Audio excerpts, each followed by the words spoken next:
In this comparative study, I will explore the film genre of film noir by comparing German director Fritz Lang's 1931 film M with Todd Phillips' 2019 American film Joker. The aim of this comparative study is to examine how the alienation of the protagonists are shown through the use of noir tropes. I feel like these films are appropriate comparisons for the comparative study because both films have a lot of analytical potential and discuss the characters' psyche and alienation due to the way society treats them while using similar techniques to accomplish this. I chose to use film noir as my area of film focus because it's such an influential and distinct genre, and these two films are key examples of that. Both films are similar in their use of noir techniques, in particular cinematography and sound. M revolves around Hans Beckert, played by Peter Lorre, a child serial killer who becomes the focus of a police manhunt. Beckert's crimes are so repellent and disruptive to the city that he is also targeted by the underworld network. With both police and criminals in pursuit, Beckert realizes that people are on his trail, which sends him into a tense, panicked attempt to escape justice. Meanwhile, Joker is about a mentally troubled clown, Arthur Fleck, played by Joaquin Phoenix, who is disregarded and mistreated by society. He then embarks on a downward spiral of madness where he ends up creating this persona called Joker. Joker's unsettling tone has been described by Todd Phillips as a slow ramp up into insanity. With relation to film studies, despite being released in 1931, before the actual term noir was created, M could be deemed a film noir.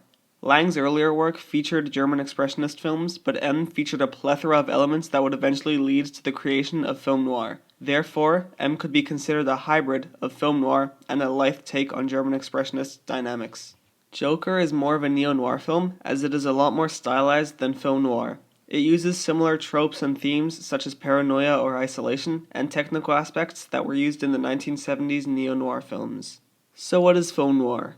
Film noir is a cinematic term developed in the early 1940s. Characters were often conflicted anti-heroes trapped in difficult situations and making choices out of desperation or moral reasons.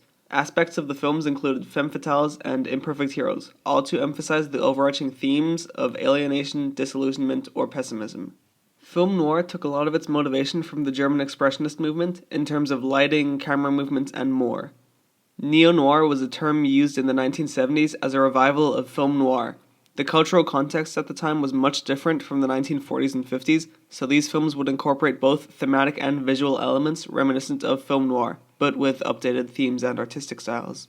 In terms of cinematography and lighting, both films share similarities and use an array of shots that help in terms of relating to their isolation. Noir film cinematographers would often use Dutch angles, making the world feel off balance, and use wide angles and extreme close-ups to manipulate the reality of the characters.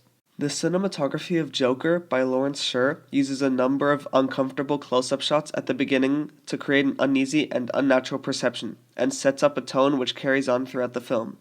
Moreover, the close-up shots of Arthur's uncontrollable laughter and shaky legs have a shallow depth of field, blocking out everything else apart from himself, which evokes an eerie, sinister mood that highlights the character's solitude and reinforces these noir tropes.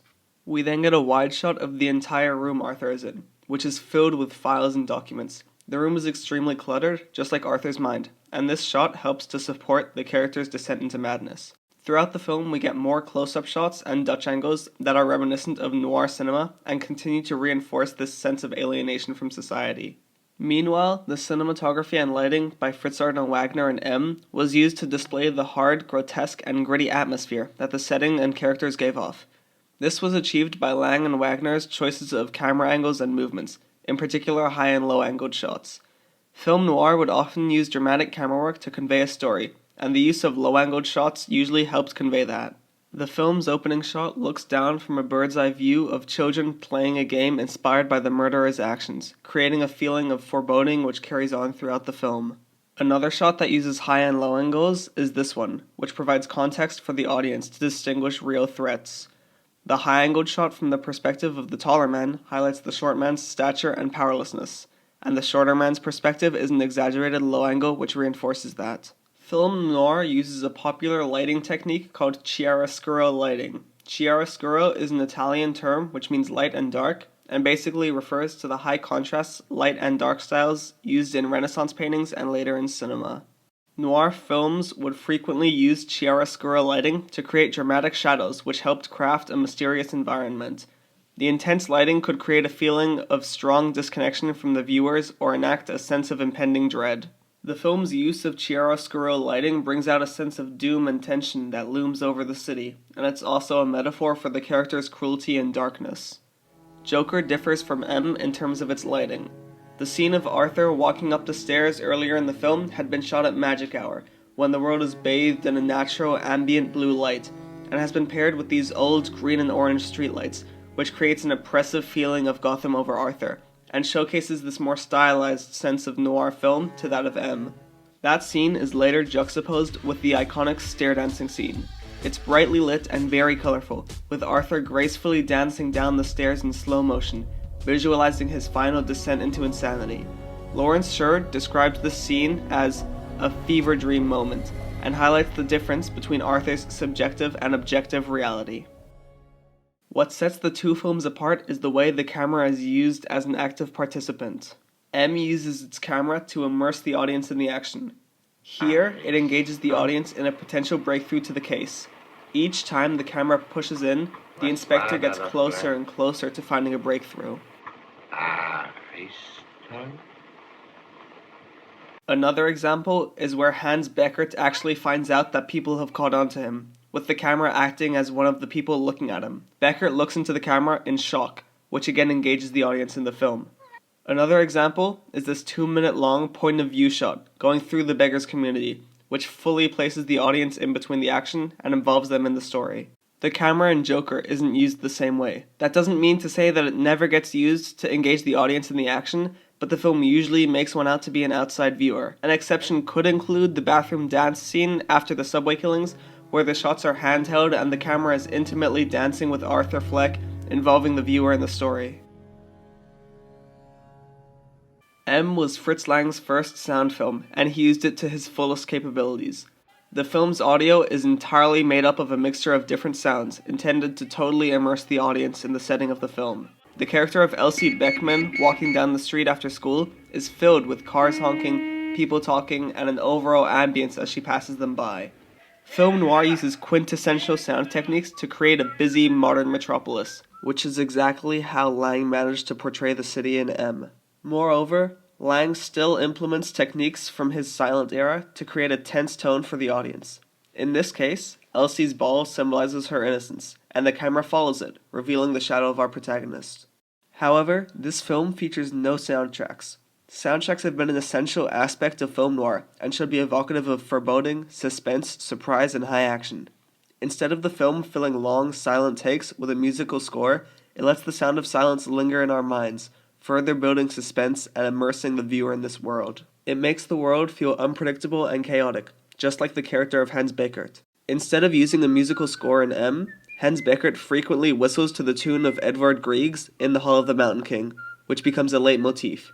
It first appears when he buys Elsie a balloon, and whenever we hear that tune later in the film, we know exactly what he is going to do, and it fills us with fear. In this scene, Beckert has been unsuccessful in kidnapping a girl, and starts manically whistling that tune, highlighting his frustration and conflicted state of mind. The camera is slowly moving in on him, just like the police and criminals are getting closer to finding out who he is, and the vines in front of him make it hard for us to see him clearly or reach him, which promotes his individuality.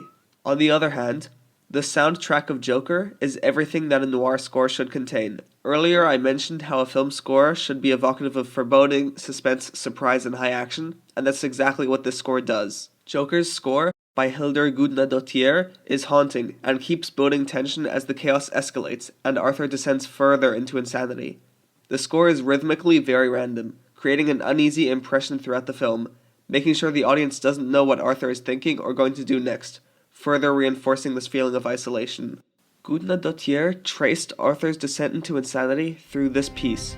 She described it as another lonely, sympathetic idea for a solo cello, but whispering almost silently behind it is a full 90-piece orchestra. As the story progresses and the score builds and builds, the orchestra has become so loud that it has eaten the cello, symbolizing the Joker taking over Arthur. It plays to Arthur Fleck's alienation from society and his final descent into lunacy. In conclusion, through the use of noir tropes including cinematography and sound, both Joker and M manage to highlight the character's alienation from society and clearly present a slow descent into madness.